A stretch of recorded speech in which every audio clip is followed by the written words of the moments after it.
Hello, everybody, and thank you for tuning in to the first ever Channel Yieldcast. I'm Matt Nelson, Channel Technical Agronomist for Central Iowa, and I'll be our host today. I am joined by Lauren Botine, another Channel Technical Agronomist who covers that west central part of the state. We're going to jump right in. We're going to cover some yield data today. You're going to see yield from 2 different corn plots and also 2 soybean plots. And you're going to see some messages we've received from customers about how harvest is going, what some of their yield results have been, and hopefully you'll both get performance messaging and learn a thing or two about some of our channel products.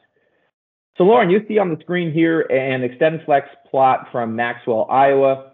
The top 5 in this plot were 23-21, 22-21, 24-20, 25-21, and 27-21, and the yield range from 75 bushels for the 2-3 on down to 68 bushels. This was a plot planted in 30-inch rows at 130,000, and this was a very nice fertile location on the Des Moines Lobe, just east of Huxley.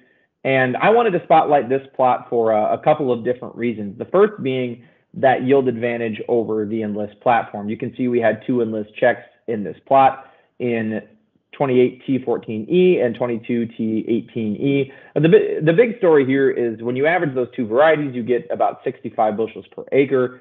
And we carried a 4.3, almost 4.5 bushel advantage in this plot, Lauren. And as you look at the top performers like 23-21 at 75 bushels per acre, now you're talking about a 10 bushel yield advantage, which was really incredible to see, and a result I think both you and I are seeing across our territories.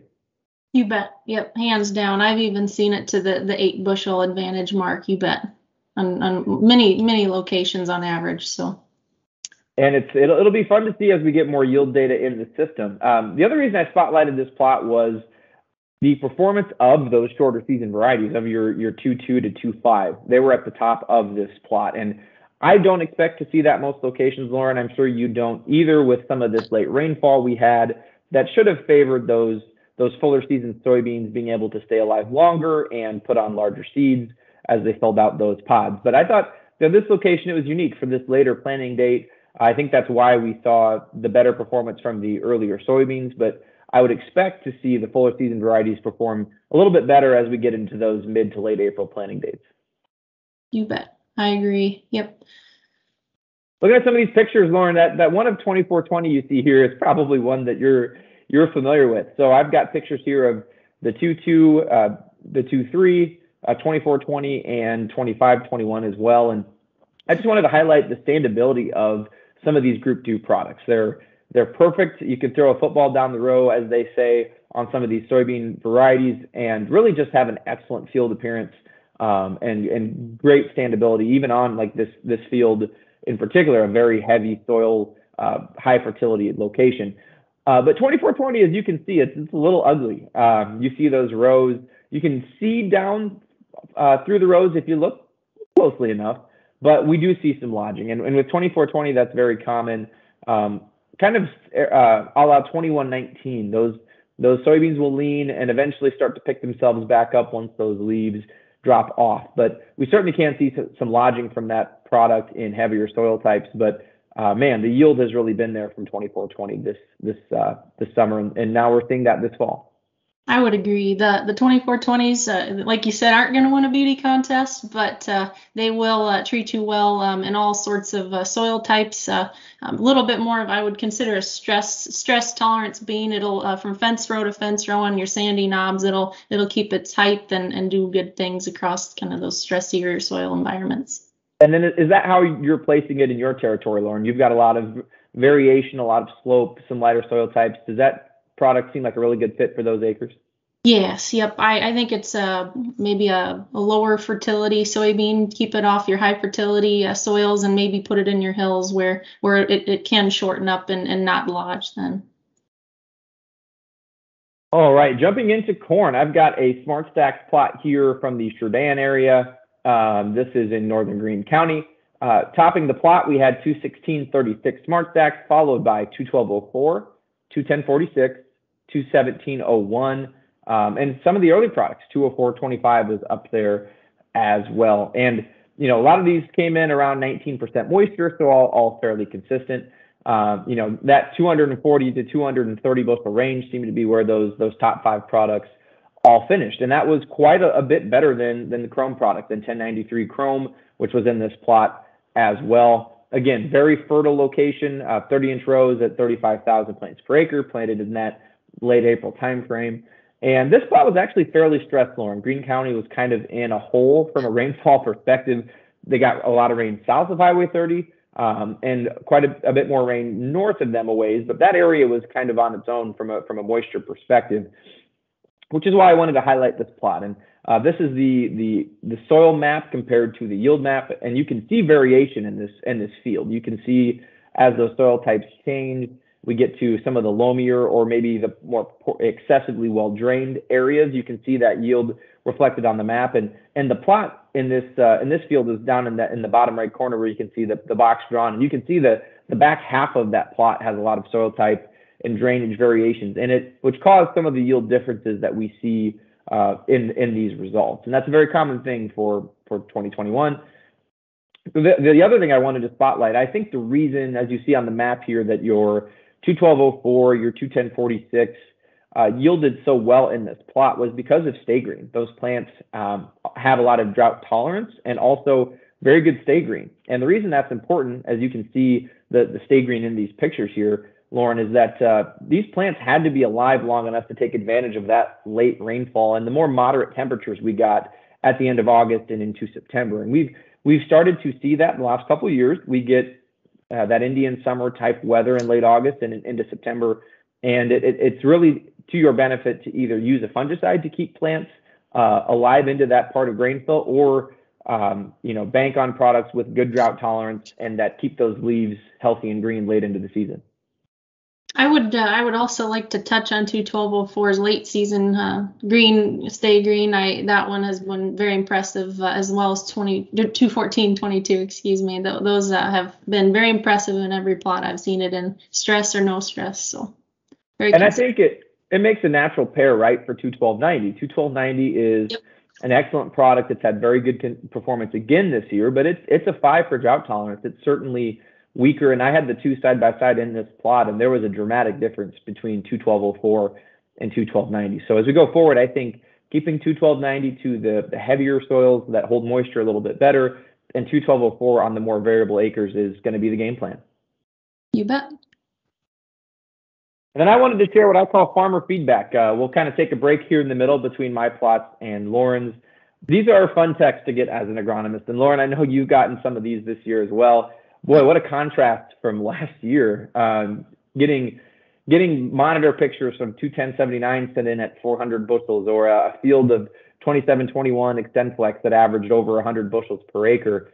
These are the things that make an agronomist go, right, Lauren? You bet. Yep. We like hearing the good stories, the feel-good stories. You bet. We know we'll get phone calls when there's issues, but it's nice to get them unprompted when we're being rewarded with good yield. And I'm really happy with the performance. Talking to seedsmen, I think they're hearing the same things. Customers are calling them unprompted. I talked to one yesterday, and that was the story that he told me about a lot of the products that he sold. And that's certainly a great day for his business. It's a great day for us as agronomists, as the ones who have to place and evaluate these products. So it's always great to get feedback right out of the combine. Mm-hmm. And I guess I wanted to point out 21079 being an awesome drought guard product. I think our drought guard products and drought tolerance has really shined this year. I would agree. It's nice to have as many drought guard products as we do in that full season lineup. We've got 4 or 5 that we can turn to. So it's absolutely a great call out. And Lauren, while you've got the mic, let's jump into your plot here at Rembrandt. Yep, you bet. So this plot is Rembrandt, Iowa. It's a double pro plot.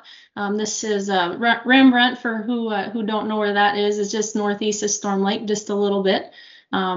Seasonal rainfall, it was pretty lacking in the rainfall department, as most people in that area did. 16, almost 17 inches, and then the seasonal or 10-year average is about 21. So lacking the rainfall to really keep things going, I would say. But our products really stood out and shined in this plot. But planted April 30th, harvested October 5th, row spacing 30 inches, about 35,000 population. The top 5 products: 207.87, 210.46, 205.70, and 201.14. And 210.60 they're following up. But 207.87 went in the plot with 284, and then going down to 201.14, 259. So those are some of the newer products that we've had the last 2 years. But I really wanted to point out 207.87. It's one of my more favorite products. I just like how that thing's looked and its consistency from plot to plot. You know you're in it when you're walking through it, just how filled out the ears are and how good looking that plant structure is. Wanted to call out 210.46. It's doing very well in all plots. It's a new product for us this year. Did want to call out, just remind everybody that the green snap score on that one is quite concerning, and as well as the Goss's wilt score. But I just want to remind you and the seedsmen listening that one does have that little wart, but just not to maybe get too excited about that one. I'm going forward. But 205.70 Tricept at 267. That one has really stood out to me in some of our better soils, our better spots throughout the field. It's really going above 300 consistently in some of those good spots in the dirt. But 201.14, that's another new product for us this year. Very, very consistent ear placement, ear size. The plant, the harvest appearance was awesome going through the combine. I really liked that one. So yeah, Lauren, 205.70 jumped out to me right away for a 105-day product to be close to 270 and at that moisture as well. And on top of it, for the most part, we've seen really excellent standability and agronomics from that hybrid as well. Agreed. Yep. I do like it on maybe some better soils though, for sure. And then just some pictures from that plot. So 207.87, the pictures taken right before the combine went through. Just the great standability on that one. A little bit better than last year. So and then 201.14 there off to the right. I didn't mention 203.83 when we were talking about plot results there, but that's a new product for us this year. I really enjoyed the stay green with that one, as well as the dual purpose grain silage combo that one brings along. There's a lot of biomass with that one, so it's a good silage product as well. Really heavy ears from that product. I remember walking through it and felt like I kept getting punched in the arm as I ran into those ears. It's impressive for 103-day hybrid for sure. You bet. And then the drone images from this plot, very, very consistent from front to back. And as you know, Matt, all of us TAs, or most of us TAs, have a UAV and UAV capabilities to do stand counts, things like that for FSRs, seedsmen, you name it.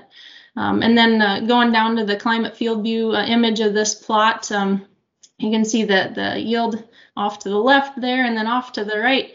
That's field health imagery from August 12th, and you kind of wonder what's going on there. Did they spray the plot with just fungicide or what? But it's quite interesting that the product all around the plot is a very upright leaf structured plant, so it wasn't quite getting the biomass captured there with the field health imagery. But really cool images that you can get with climate, and just a really helpful tool that I've used for this plot especially.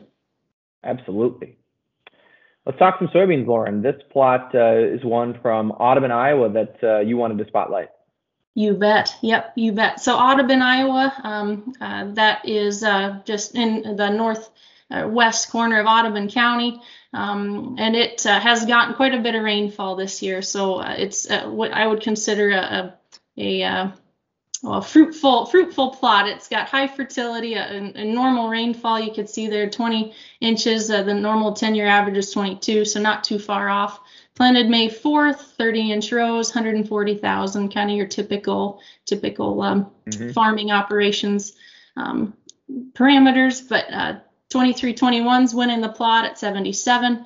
2221s at 74, 2521s at 74, and then 2420s coming in at 65. But I really wanted to highlight 3022s as well. That I have a picture of it showing up here later, but I think gall midge hit that one a little bit since it was on the edge of the plot, but I'm really liking that being the standability on that one and the stress tolerance, and it's just been really impressive all season long. But you mentioned the 2321s, the 2521s. Those are kind of a very versatile bean for us, and you can see that in the pictures. Going to the next slide there, Matt. They look very similar to yours. Granted, they're a little woolly just because of the high rainfall and high fertility, but very similar to what you had been seeing too. But the 3022s in the bottom right there, the leaves need to come off just a little bit more, but I think it'll pop back up. But is this similar what you were seeing, Matt, in some of your plots as well? Looks very similar. The interesting thing with the 3022 and 3122 is I think the maturities might actually be flipped from the way that they flowered and dried down. I think the 3.1 is maybe more like a 2.9 or a 3.0, and that 3022 seems to be a little bit later. And I know that sounds like something you've seen as well. So just an interesting note on those new fuller season varieties. You bet. Wholeheartedly agree. All right. Well, that's what we've got for yield results today. Lauren, I wanted to close out just by asking you a question. What's one product, it can be either corn or soybeans, have you really enjoyed the way it's looked so far and are excited to get more data on as harvest progresses? Yeah, so I'm going to kick it back a year or two and say 20838. That's a high volume product for us, and it can go north, it can go south, as an early corn, and go north as kind of a late corn, but it goes everywhere and does everything, and it's going to stand for you, and it's never going to disappoint. And kind of piggybacking off that one, 20787 as well, just kind of a newer version, if you will. I really enjoyed that one in plots as well, very, very consistent. And how about you? And I'm going to stick in the same RM and talk about 20906. 20906 has been great for us this year. The watch out there is the early season roots. In July, they're a little slow to develop. So I think if we keep that onto maybe heavier soils that don't have as much tillage, that'll kind of help improve how that hybrid develops. But from a yield potential standpoint, Lauren, it has tremendous yield potential, especially on productive ground where it gets fungicide. It dries down well, that ear drops and the husk opens up nicely. And I think from a yield perspective, 20906 gives us as good of yield potential in that relative maturity as anything in the lineup. So a couple older products there, but I'm glad we both decided to spotlight those because they've been great across the state of Iowa this year. So with that, thank you, Lauren, for joining. And thank all of you for listening to this first episode of the channel Yieldcast. We'll be back next week. Thank you.